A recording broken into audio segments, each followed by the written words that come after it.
Hi creators, നിങ്ങൾക്കൊരു YouTube channel ഉണ്ടെങ്കിൽ നിങ്ങൾ ശ്രദ്ധിക്കേണ്ട ഇമ്പോർട്ടൻ്റ് ആയിട്ടുള്ള 3 കാര്യങ്ങളാണ് ഇന്നത്തെ വീഡിയോയിലൂടെ ഞാൻ പറയുന്നത്. നിങ്ങളുടെ ചാനൽ ചെറുതോ വലുതോ ആയിക്കോട്ടെ, നിങ്ങൾ വളരെയധികം ശ്രദ്ധിക്കുക. അതിൽ ആദ്യത്തെ ഏറ്റവും ഇമ്പോർട്ടൻ്റ് ആയിട്ടുള്ള കാര്യം, നാളെ നിങ്ങളുടെ മൊബൈൽ ഓപ്പൺ ആകുന്നില്ല. നിങ്ങൾ ജസ്റ്റ് ചാനലൊക്കെ ഒന്ന് ചെക്ക് ചെയ്യാൻ വേണ്ടിയിട്ട് മൊബൈൽ ചെക്ക് ചെയ്യുമ്പോൾ YT സ്റ്റുഡിയോ ഓപ്പൺ ആകുന്നില്ല. YT സ്റ്റുഡിയോ എന്ന് മാത്രമല്ല, മൊബൈലേ ഓപ്പൺ ആകുന്നില്ല എന്ന് കരുതുക. അങ്ങനെയെങ്കിൽ എത്ര പേർക്കറിയാം നിങ്ങളുടെ ചാനലിന്റെ URL? നമ്മളൊരു ആവശ്യവുമായിട്ട് യൂട്യൂബിനെ കോൺടാക്ട് ചെയ്യുമ്പോൾ യൂട്യൂബ് ആദ്യം ചോദിക്കുന്നത്, ഞാൻ നേരത്തെ പറഞ്ഞു, ചെറിയ സബ്സ്ക്രൈബർ ആയാലും വലിയ സബ്സ്ക്രൈബർ ഉള്ള ചാനലായാലും ആദ്യം ചോദിക്കുന്നത് ചാനലിന്റെ URL ആണ്. അപ്പൊ നമ്മളിൽ എത്ര പേർക്ക് ചാനലിന്റെ URL അറിയാം?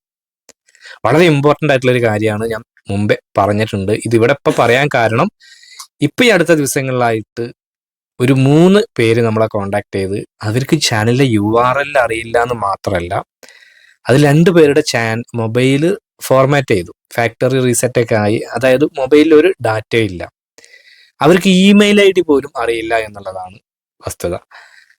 അപ്പൊ ഇവിടെ ഏറ്റവും അപകടകരമായിട്ടുള്ള ഒരു കാര്യം എന്താണെന്ന് വെച്ച് കഴിഞ്ഞാൽ, അവര് മൊബൈൽ ഷോപ്പിൽ ഫോൺ കൊടുത്തു. അപ്പൊ നമ്മുടെയൊക്കെ ഫോണ് കംപ്ലൈന്റ് വരാം. നാളെ ഓപ്പൺ ആയിട്ടില്ലെങ്കിൽ നമ്മൾ മൊബൈൽ ഷോപ്പിൽ കൊണ്ടുപോയി കൊടുക്കും. അപ്പൊ അവര് ശരിയാക്കി തിരിച്ച് ഏൽപ്പിക്കുമ്പോൾ സ്വാഭാവികമായിട്ടും മൊബൈൽ ഓൺ ചെയ്ത് കഴിഞ്ഞാൽ ആദ്യം ഗൂഗിൾ അക്കൗണ്ട് ലോഗിൻ ചെയ്യാൻ പറയും. അപ്പൊ നമ്മൾ ഗൂഗിൾ അക്കൗണ്ട് ചോദിക്കുമ്പോൾ നമ്മുടെ കയ്യിൽ ഉണ്ടായിരിക്കില്ല. അപ്പൊ അവർക്ക് പെട്ടെന്ന് നമ്മൾ ഒഴിവാക്കി വിടണം. സ്വാഭാവികമായിട്ടും അത് ഫോൺ ഓൺ ചെയ്യണം എന്നുണ്ടെങ്കിൽ ഒരു ഗൂഗിൾ അക്കൗണ്ട് അപ്പോൾ അവിടെ വെച്ചൊന്ന് ജസ്റ്റ് ഒന്ന് ക്രിയേറ്റ് ചെയ്യും. അപ്പൊ നമ്മൾ കരുതും, ഓക്കെ, നമ്മുടെ ചാനൽ നമുക്ക് പിന്നെ നോക്കാം, ശരിയാക്കി എടുക്കാം എന്ന് കരുതിയിട്ട് നമ്മൾ ആ OTP കൊടുത്ത് ഒരു വെച്ചിട്ടൊരു ഇമെയിൽ ID ക്രിയേറ്റ് ചെയ്യുന്നു. പക്ഷെ ഇതോട് കൂടിയിട്ട് നമ്മുടെ അക്കൗണ്ട് തിരിച്ചു കിട്ടാനുള്ള ഒരു റിസ്ക് കൂടുകയാണ്. നമുക്ക് യൂസർ ID മറന്നു പോയാൽ പോലും നമുക്ക് നമ്പർ വെച്ചിട്ട് റിക്കവർ ചെയ്തെടുക്കാം. പക്ഷെ പുതിയ ഇമെയിൽ ID ആ നമ്പറിൽ നിന്ന് നമ്മൾ ക്രിയേറ്റ് ചെയ്യുമ്പോൾ അത് കിട്ടാനുള്ള റിസ്ക് കൂടുതലാണ്. അപ്പൊ ഇങ്ങനെ ഒരുപാട് പേർക്ക് പറ്റുന്നുണ്ട്. അപ്പൊ നമ്മുടെയൊക്കെ മൊബൈൽ നാളെ എന്തും സംഭവിക്കാം. അപ്പോൾ നമ്മുടെ കയ്യിൽ കുറച്ച് ഡാറ്റാസ് വേണം. അതിലേറ്റവും ഇമ്പോർട്ടൻ്റ് ആയിട്ടുള്ള ഒരു കാര്യം എന്താണെന്ന് വെച്ച് കഴിഞ്ഞാൽ, നമ്മൾ മിക്ക ക്രിയേറ്റേഴ്സും വീഡിയോ ചെയ്യുമ്പോൾ, ന്യൂ യൂട്യൂബേഴ്സ് വീഡിയോ ചെയ്യുമ്പോൾ അവരുടെ യൂട്യൂബ് ആപ്പ് ഓപ്പൺ ചെയ്ത് അവർ ഡയറക്റ്റ് വീഡിയോ അപ്ലോഡ് ചെയ്യുന്നുണ്ടായിരിക്കും. അപ്പൊ അവരുടെ ഇമെയിൽ ID എന്താണെന്ന് അവർക്ക് അറിയില്ല. അവർ ശ്രദ്ധിക്കുന്നുണ്ടാവില്ല, കാരണം അവർക്ക് അതിന്റെ ആവശ്യമില്ല. വീഡിയോ അപ്ലോഡ് ആകുന്നുണ്ട്, YT സ്റ്റുഡിയോ ഓപ്പൺ ചെയ്യുമ്പോൾ ചാനലൊക്കെ അതിലുണ്ട്. അപ്പൊ പിന്നെ ഇമെയിൽ ID സെപ്പറേറ്റ് ആയിട്ട് നമുക്ക് അവിടെ നോട്ട് ചെയ്യണം എന്ന് അവർക്ക് അറിയില്ല. എപ്പൊ നോക്കുമ്പോൾ ഇമെയിൽ ID അവിടെ ഉണ്ടാവും എന്നുള്ളൊരു ധാരണ. നാളെ ഇത് കേടുവരുന്ന ആരും പ്രതീക്ഷിക്കുന്നില്ലല്ലോ. അപ്പൊ ഇങ്ങനെ ഒരു ബുദ്ധിമുട്ട് എല്ലാവർക്കും വരാം, ഒരുപാട് പേർക്ക് വന്നിട്ടുണ്ട്. അപ്പൊ നിങ്ങൾക്കും ഇത് വരാം. അപ്പൊ നിങ്ങൾ ആദ്യം ചെയ്യേണ്ടത് ചാനലിന്റെ URL. ചാനലിൽ എന്തെങ്കിലും സംഭവിച്ചു കഴിഞ്ഞാൽ യൂട്യൂബ് ആദ്യം ചോദിക്കുന്നത്, അത് എത്ര വലിയ ചാനലാണെങ്കിലും എത്ര ചെറിയ ചാനലാണെങ്കിലും, URL പ്ലീസ്, ഇതാണ് ആദ്യം ചോദിക്കുന്നത്. അത് നമ്മുടെ കയ്യിൽ ഉണ്ടായിരിക്കണം. രണ്ടാമത് ഇമെയിൽ ID ഉണ്ടായിരിക്കണം. അത് എത്രയോ കാലം മുന്നേ ക്രിയേറ്റ് ചെയ്തതാണെങ്കിൽ പോലും നിങ്ങൾ അതിന്റെ റിക്കവറി ഫോൺ നമ്പറൊക്കെ ഇപ്പോൾ ചിലപ്പോൾ നിലവിലുണ്ടാവില്ല. നമ്മൾ അന്ന് കൊടുത്ത റിക്കവറി നമ്പർ ഇപ്പൊ ആരും യൂസ് ചെയ്യുന്നുണ്ടായിരിക്കില്ല. പഴയ കാലത്തൊക്കെ വെച്ച് നോക്കുമ്പോൾ ഒരുപാട് നമ്പർ നമ്മൾ വാങ്ങിയിട്ടുണ്ടായിരിക്കും. അന്ന് ഡിഫോൾട്ട് ആയിട്ട് ഏതോ ഒന്ന് നമ്പർ വെച്ച് കൊടുത്തതുമായിരിക്കും. അപ്പൊ അതും നിങ്ങൾ ശ്രദ്ധിക്കുക. നിങ്ങളുടെ റിക്കവറി ഫോണും ബാക്കി കാര്യങ്ങളൊക്കെ നിങ്ങൾ അപ്ഡേറ്റ് ചെയ്യുക എന്നുള്ളത് ഇമ്പോർട്ടൻ്റ് ആയിട്ടുള്ള കാര്യമാണ്. ഇത് കൂടാതെ ഇതുമായിട്ട് ചേർത്ത് പറയേണ്ട മറ്റൊരു ഇമ്പോർട്ടൻ്റ് ആയിട്ടുള്ള കാര്യമാണ്, നിങ്ങളൊരു ചെറിയ ചാനലാണ്. അപ്പൊ ചെറിയ ചാനലിൽ നിങ്ങൾക്കൊരു $2000 $3000 ഒരു സ്പോൺസർഷിപ്പ് വന്നു കഴിഞ്ഞാൽ, ചെറിയ ചാനലാണെങ്കിൽ മിക്ക ആളുകളും അതിൽ വീഴാറില്ല. കാരണം ഞങ്ങളുടെ ഒക്കെ വെറും 2000-3000 സബ്സ്ക്രൈബർ അല്ലേ ഉള്ളൂ. അപ്പൊ ഞങ്ങൾക്ക് ഇത്രയും വലിയ സ്പോൺസർഷിപ്പ് കിട്ടുമോ എന്നുള്ളൊരു സംശയം പലർക്കും വരാറുണ്ട്. അങ്ങനെ വന്നു കഴിഞ്ഞ് പലരും രക്ഷപ്പെട്ടു പോകുന്നുണ്ട്. കാരണം ആ ഒരു സംശയം അവിടെ വരുന്നുണ്ട്. അപ്പോൾ ഇതിന്റെ നേരെ ഓപ്പോസിറ്റ്, നമ്മുടെ ചാനൽ ഒരു 1000-10,000 ഒക്കെ കഴിഞ്ഞു, ഒരു 50,000 1,00,000 ആയി. അപ്പൊ നിങ്ങൾക്കൊരു സ്പോൺസർഷിപ്പ് വരികയാണ് $1000 $2000 എന്ന് പറഞ്ഞിട്ട്.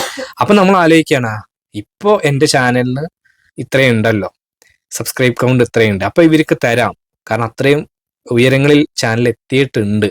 അപ്പൊ ഈ ഒരു രീതിയിൽ പലരും ചിന്തിക്കുന്നുണ്ട്. ചാനൽ ഹാക്ക് ചെയ്യുന്നത് ഇപ്പോൾ ഒരുപാട് ക്രിയേറ്റേഴ്സ് ഹാക്ക് ചെയ്യപ്പെട്ടിട്ട് കോണ്ടാക്ട് ചെയ്യുന്നുണ്ട്. അപ്പൊ ഈ അധികം പെടുന്നത് റീച്ച് ആയവരാണ്. അപ്പൊ നിങ്ങളുടെ ചാനൽ ഇന്ന് റീച്ച് ആയിട്ടില്ലേ, നാളെ റീച്ച് ആയി കഴിഞ്ഞാൽ ഇതേ മെന്റാലിറ്റി നിങ്ങൾ അപ്പോഴും വേണം. ഇപ്പൊ നിങ്ങൾക്ക് ചെറിയ സബ്സ്ക്രൈബേഴ്സ് ഉള്ളവർക്ക് വലിയ എമൗണ്ട് ഓഫർ വരുമ്പോൾ നിങ്ങൾ ചിന്തിക്കുമ്പോൾ, വലിയ ചാനലാകുമ്പോൾ വലിയ ഓഫർ വരുമ്പോൾ ഇത് ശരിയാണ്, ഇപ്പൊ ഞങ്ങൾക്ക് അത് കിട്ടാൻ അർഹരാണ്, അതുകൊണ്ട് നിങ്ങൾ ചാടി കയറി ഫയലുകളിൽ ക്ലിക്ക് ചെയ്ത് അവർ കൊടുക്കുന്ന ഡീറ്റെയിൽസ് അനുസരിച്ചിട്ട് നിങ്ങൾ നിങ്ങളുടെ പേഴ്സണൽ ഇൻഫർമേഷനുകൾ ഷെയർ ചെയ്യാതിരിക്കുക. അതിൻ്റെ ഒരു ഓതൻറ്റിസിറ്റി നിങ്ങൾ ചെക്ക് ചെയ്യുക. ഇത് ഒന്ന് ക്രോസ് ചെക്ക് ചെയ്താൽ നിങ്ങൾക്ക് മനസ്സിലാകും. മിക്ക സ്പോൺസർഷിപ്പും കാര്യങ്ങളൊക്കെ നിങ്ങൾ ഒരിക്കലും ചാനലിൻ്റെ ഇമെയിൽ ഐ ഡി അതിൽ കൊടുക്കാതിരിക്കുക, സെക്കൻഡറി ഇമെയിൽ ഐ ഡി കൊടുക്കുക എന്നുള്ളതാണ് ഏറ്റവും ഇമ്പോർട്ടൻ്റ് ആയിട്ടുള്ള കാര്യം. ഹാക്കർമാരൊക്കെ ഇപ്പോൾ ഇങ്ങനെ ജാഗരൂകരായിട്ടിരിക്കുകയാണ് നമ്മുടെ ചാനൽ എങ്ങനെ ഹാക്ക് ചെയ്യപ്പെടാം എന്നുള്ളത്. അപ്പോൾ അവരും ഈ ഒരു മെൻറ്റാലിറ്റിയിൽ ചിന്തിക്കുന്നുണ്ട്. ചെറിയ ചാനലിന് ചെറിയ ഓഫർ, വലിയ ചാനലിന് വലിയ ഓഫർ. അപ്പോൾ നമ്മൾ അലേർട്ടായിരിക്കുക എന്നുള്ളതാണ് ഏറ്റവും ഇമ്പോർട്ടൻ്റ് ആയിട്ടുള്ള കാര്യം. മൂന്നാമത്തെ മറ്റൊരു ഇമ്പോർട്ടൻ്റ് ആയിട്ടുള്ള കാര്യം കൊളാബറേഷൻ ആണ്. കൊളാബറേഷൻ പലരും പറയുന്നുണ്ട് ഞങ്ങൾക്ക് വർക്കാകുന്നില്ല മീൻസ് ആരും അക്സെപ്റ്റ് ചെയ്യുന്നില്ല എന്നുള്ളത്.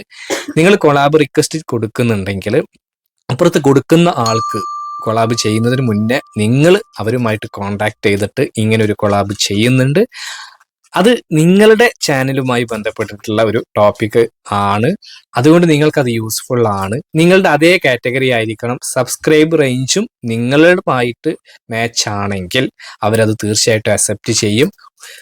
ഗ്രോ ടുഗദർ എന്നുള്ളതാണ് യൂട്യൂബിന്റെ മുദ്രാവാക്യം. പരസ്പരം സഹായിച്ച് മുന്നേറാം എന്നുള്ളതാണ്.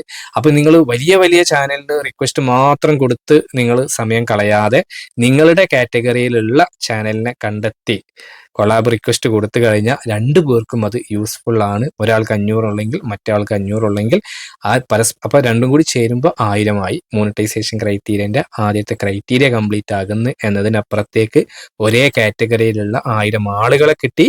അവര് നമ്മുടെ വീഡിയോ ഇനീഷ്യൽ സ്റ്റേജിൽ കണ്ടു കഴിഞ്ഞാൽ നമ്മുടെ വീഡിയോ പിന്നീട് നല്ല രീതിയിൽ ഗ്രോ ആകുന്നതാണ്. അപ്പൊ കൊളാബ് ചെയ്യുമ്പോൾ നിങ്ങൾ വെറും വലിയ ചാനലുകൾ മാത്രം വേണം, ഞങ്ങളുടെ ചാനലിൽ മാത്രം നമുക്ക് മാത്രം യൂസ്ഫുൾ എന്നുള്ള രീതിയിലല്ല, മറ്റുള്ളവർക്കും അത് യൂസ്ഫുൾ ആകണം എന്നുള്ളത് കൊണ്ട് ആ ഒരു പോയിന്റ് കൂടി നിങ്ങൾ മനസ്സിലാക്കിയിട്ട് റിക്വസ്റ്റ് കൊടുക്കുക, അവരെ ബോധ്യപ്പെടുത്തുക. അപ്പോൾ ഈ ഒരു കാര്യങ്ങൾ നിങ്ങൾ പ്രത്യേകം ശ്രദ്ധിക്കുക. ചാനലുമായി ബന്ധപ്പെട്ടിട്ടുള്ള ബേസിക് സെറ്റിങ്സ്, ഇമെയിലും ചാനലിലെ URL-ഉം റിക്കവറി നമ്പറുകളും ബേസിക് സെറ്റിങ്സും കാര്യങ്ങളും നിങ്ങൾ പ്രത്യേകം ശ്രദ്ധിക്കുക. അതിൽ കൂടുതൽ സംശയം നിങ്ങൾക്ക് ഉണ്ടെങ്കിൽ നിങ്ങൾ നിങ്ങളുടെ സംശയം താഴെ കമന്റ് ബോക്സിൽ രേഖപ്പെടുത്തുക. എങ്ങനെ സ്ട്രോങ് ആക്കി വെക്കാം എന്നുള്ളതിനെ കുറിച്ച് നമുക്ക് ഡീറ്റെയിൽ ആയിട്ടൊരു വീഡിയോ ചെയ്യാവുന്നതാണ്. നിങ്ങൾ നിങ്ങളുടെ അഭിപ്രായം പറയുക. അപ്പോൾ ഈ ഒരു വീഡിയോ നിങ്ങൾക്ക് ഉപകാരപ്പെട്ടുവെങ്കിൽ തീർച്ചയായിട്ടും ലൈക്ക് ചെയ്യുക. നിങ്ങളുടെ അഭിപ്രായങ്ങളും നിർദ്ദേശങ്ങളൊക്കെ താഴെ കമന്റ് ബോക്സിൽ രേഖപ്പെടുത്തുക. നിങ്ങൾ ആദ്യമായിട്ടാണ് ഈ ചാനൽ കാണുന്നതെങ്കിൽ ചാനൽ ഒന്ന് സബ്സ്ക്രൈബ് ചെയ്യുക, കൂടെ ബെൽ ബട്ടൺ കൂടി അമർത്തുക. അപ്പോൾ യൂസ്ഫുൾ ആയിട്ടുള്ള മറ്റൊരു യൂട്യൂബ് ടിപ്സുമായിട്ട് നമുക്ക് വീണ്ടും കാണാം. അതുവരെ ബൈ.